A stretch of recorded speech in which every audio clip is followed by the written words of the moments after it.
नमस्ते, मैं डॉक्टर सचिन चक्रवर्ती, एक गैस्ट्रोएंटेरोलॉजिस्ट और एक लिवर एक्सपर्ट हूँ।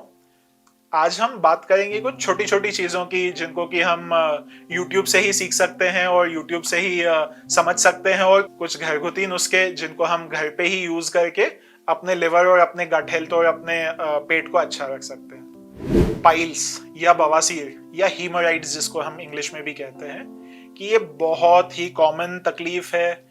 तकलीफ में होता क्या है कि लैट्रिन से खून आता है, मोशंस में ब्लड आता है।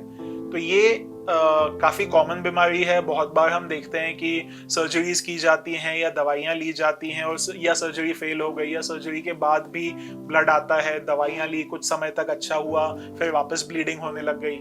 तो दवाइयाँ, इलाज, सर्जरीज तो बहुत इंपॉर्टेंट हैं ही, लेकिन कुछ छोटी छोटी चीजें हैं, कुछ घरगुती नुस्खे हैं कि जिनसे हम पाइल्स को कुछ हद तक कंट्रोल कर सकते हैं, हीमोराइड्स को कुछ हद तक कंट्रोल कर सकते हैं। सबसे इंपॉर्टेंट है, आपके खाने में फाइबर इंपॉर्टेंट है। फाइबर किन चीजों में होगा? हरी सब्जियों में होगा, फलों में होगा, नट्स में होगा, कुछ फाइबर के सप्लीमेंट्स हैं, आपका इसबगोल होता है सादा सा, उसमें फाइबर होगा। तो ये चीजें हैं कि जो आपके मोशंस की क्वांटिटी को बढ़ा के उनको सॉफ्ट रखेंगी। तो एक तो अपने डाइट में फाइबर लीजिए, दूसरे खाने में मैदे का या फास्ट फूड का या पिज्जा हो गया, मोमोज हो गए, इन चीजों का सेवन कम से कम रखिए। तीखे का सेवन कम से कम रखिए।